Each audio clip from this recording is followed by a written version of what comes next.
যারা মানুষকে কষ্ট দেয়, যারা মানুষের সঙ্গে প্রতারণা করে, যারা মানুষের সঙ্গে কথা দিয়ে কথা রাখে না, এদের ক্ষমাটা আটকে যায়। কবরের সব গুনাহ মাফ হয়ে গেল, এই কষ্ট দেওয়ার গুনাহটা মাফ হয় না।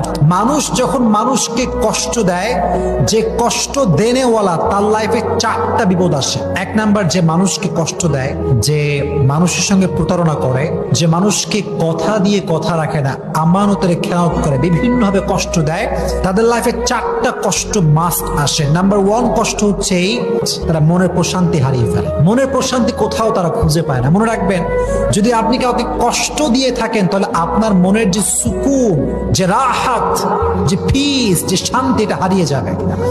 2 নাম্বার যে বিপদ আছে সেটা হচ্ছে এই, যারা মানুষকে কষ্ট দেয়, তারা তাদের লাইফ থেকে অনেক দামি একটা জিনিস হারায় ফেলে। এটা আমি আমার রিয়েল এক্সপিরিয়েন্স থেকে বলছি, দেখে বলছি।